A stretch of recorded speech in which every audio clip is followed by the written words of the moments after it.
A 16-year-old working 12 hours a week, which is the legal maximum you're allowed during term time, on the under 18 minimum wage, which is £8 an hour, means you take around £94 a week. Now, £94 a week in work versus £194 a week on PIP.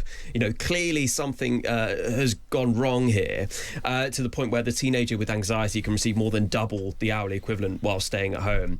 Wildfires are no longer a faraway problem. Indeed, there is a wildfire still raging in the Cairngorms in the Highlands of Scotland, which is less of a threat to life, I think, at this stage, and people have been returning to their homes. But days on, and there is a political back and forth between the Scottish Government and the UK Government about who's responsible and how quick the response has been, etc. The politics of climate change is made real by wildfires, both at home and in the not too distant abroad as well. And interestingly, Ed Miliband's been suggesting, as Foreign Secretary, that he'll try to lead on climate diplomacy. I wonder how divided politically we are on such issues, on climate change and on climate diplomacy. It feels like one of those things that could bubble up into a pretty big culture war issue. Why are we giving money to a faraway country to take action on climate change? You can hear the arguments already, I suppose. Yeah, definitely. When we talk about climate change generally, we often focus, when we bring the numbers into it, it's often like, 2 degrees warming, 1 degree warming. But I think the averages miss the point so much with this. What we should be focusing on is the extremities. And what it means is that, 1 in 100-year occurrences suddenly become once every 10 years. This is the sort of the new reality that Britain and countries all around the world have to get used to. And I think it's events like this, not just in sort of an abstract way of saying, we have to reduce emissions because there's a generic good in us doing that. It's literally fires on our doorstep. And I think these moments do generally tend to make people much more cautious, much more alert to the dangers of climate change.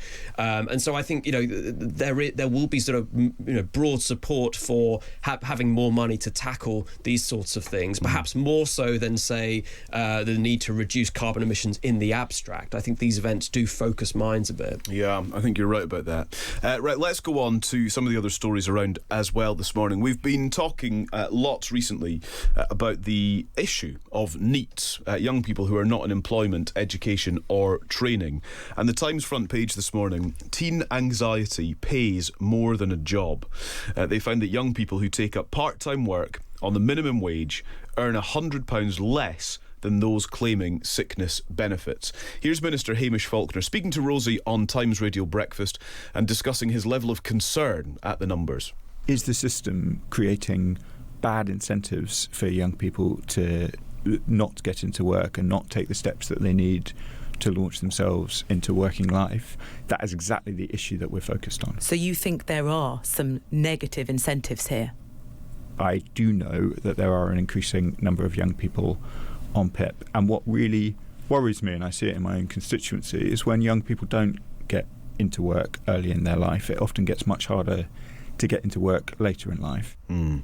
So Tom, let's do the numbers. This is your thing. Give us the data on what the maths is here. What is the problem that the Times is identifying? So look, there are about 87,000 16 and 17-year-olds claiming PIP, which you can get if you're in work or out of work. It's a disability-related benefit. And more than two-thirds of those are on the upper tier, which gets you £194 a week.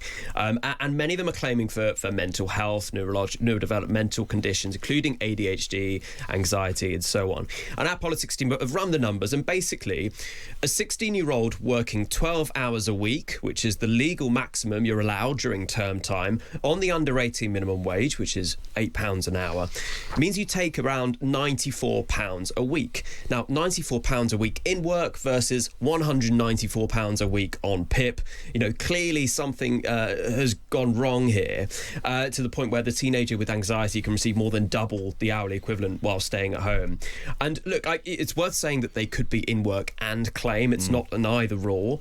But I think this speaks to the heart of the crisis is around incentives, and I think as you've been hearing all morning, it really matters getting the first experience of young people right in the workforce, because if you get people used to not working, get people used to claiming benefits, then it leads to a much higher unemployment and inactivity rates further down the line. And look, Britain has really struggled with this. We have more than 1 million NEETs, that's people not in education, employment or training, aged 16 to 24 in Britain, and we've gone from having a sort of middling level by international standards 10 years ago to one of the worst in Europe at the moment. And that's why I think Burnham is looking at countries like the Netherlands, which have really done a good job on this with getting the incentives right. But it's a crisis that I think hits the government twice, because it's not so much that these benefits are expensive in and of themselves.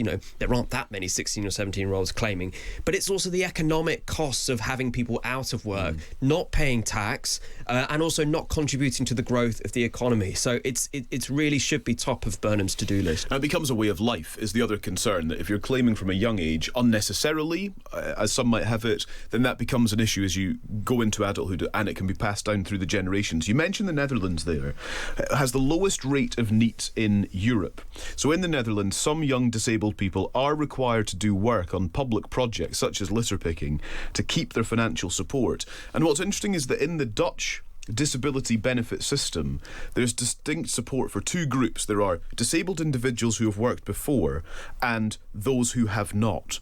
And it's interesting, I suppose, to understand how they have nuanced their system in a way that perhaps we should learn from. Definitely. I think the two groups need very different different approaches. I thought one of the really striking findings published earlier this year was how little we devote cost-wise to actually getting people into work, back into work, compared to how much we put out in terms of paying benefits.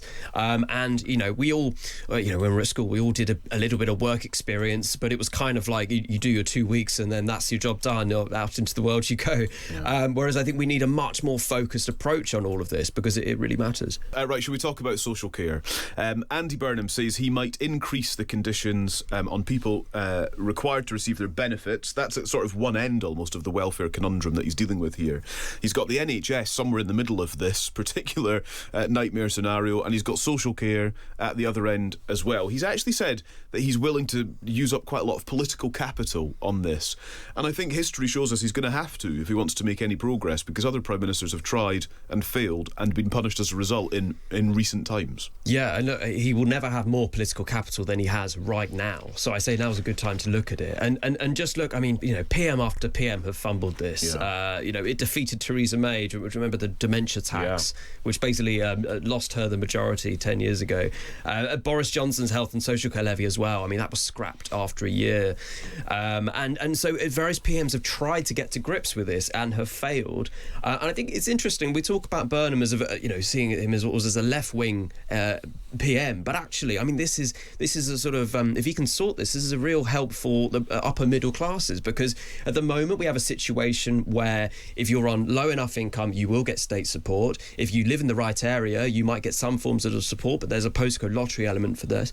And millions of people now are having to set aside hundreds of thousands of pounds to pay for end-of-life care, and there's no easy way of tackling this. I think it's quite interesting, some of the cross-party support that's developed on this. So Kemi Badenoch says that she'll support if the plans are funded by cuts to spending rather than raising taxes. Personally, I think that's very unlikely. I think you're going to have to look at something around inheritance tax and getting people to almost pay the bill on death. But Ed Davey, as well, has also agreed to work with Burnham on this. So there could be genuine cross-party support. But, I think this is a real make or break policy for Andy Burnham. If he can sort this out, I mean, that's absolutely phenomenal. That's 2 decades basically of prime ministers that have failed on this. So props to him if he can. It's legacy stuff, isn't it? There, a report from the Health Foundation on Friday showed that a comprehensive system, even with those in care paying for their own food, would cost £18.5 billion a year by 2035 to 2036. Interestingly, Tom, you mentioned the kind of cross-party feeling that there is to try to address address this and fix it. Robert Jenrick of Reform UK talking about no death tax in yesterday's papers. And I suppose this is the issue, is often the solutions. You mentioned the dementia tax. The solutions are often easy to criticise, and it's very difficult to sort of grasp this as a kind of third rail of British politics in terms of, well, this is a problem that needs fixed, and so we've got to do something about it.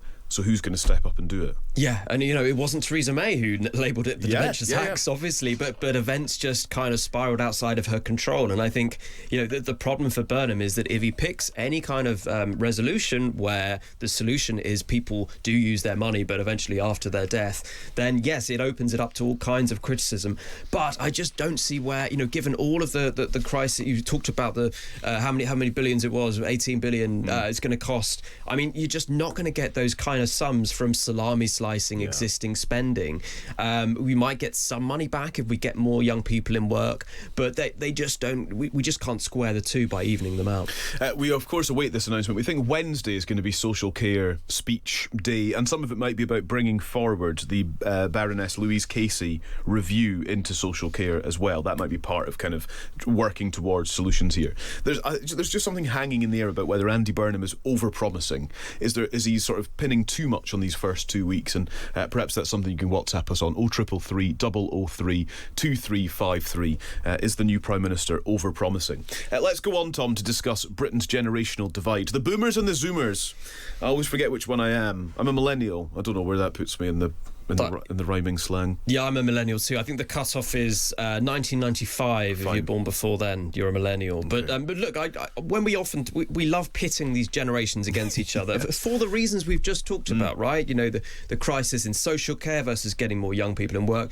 But I think that there's another route to all of this that's not economic. It's not down to wealth inequality. I think there's the problem at the moment is we live in intergenerational echo chambers where young and old don't really meet and gather around and discuss the same things and interact in a way that they used to. So there's been an ideological divergence between young and old, but I also think it's really interesting if we look at some of the big TV moments, so the big cultural spectacles that we all used to gather around the television for. So the 1986 EastEnders Christmas special was seen by 53% of the entire British population in 1986. And sort of there's been a steady decline over time, so that now most big events are barely seen by 20% of the population. So we've lost that art of sort of coming together now, and young and old now read and watch very different sources of news. But it's not just a sort of media thing, it's also a physical thing. So 40 years ago, young and old would live broadly in the same communities, in the same neighbourhoods. But while cities have broadly stayed the same, have sort of stayed as young as they were, rural areas have become much, much older over time. So it's not just a kind of media divergence, it's a physical divergence where young and old don't really bump into each other. And I think this has massive implications for our politics. If we look at the kind of policies that young and old are aware of, older people are very, very attuned to politics. They're very engaged. Young people, far less so. Less than half of young people were aware of some policies put out by the Labour government in the past 2 years. And I think that this all feeds back to Burnham trying to reach a new generation. He was slightly lambasted last week for putting out all these cabinet office jobs for social media strategists and so on. But I think it's easy to sneer, but Burnham is simply responding to this new reality. There's no longer a single audience to govern. You've got to please both sides. I think that's fascinating, and I think that the generational divide it widens. We let it widen to our detriment, don't we? I think is the kind of the societal bit of that, is that we have a duty to pay attention to older people as younger people, and also vice versa, dare I say, and to have an understanding of how the generations, what their experiences have been and are, and how they contrast, and what that means for how these issues should be addressed. It's a great piece, Tom. Thank you very much for joining us this morning. Thank Good you. to see you. That is the Times data editor, Tom Calver. You can read his columns, of course, and all his data analysis at thetimes.com, and the easiest way to find them is just to search his name in the top box, which is Tom Calver.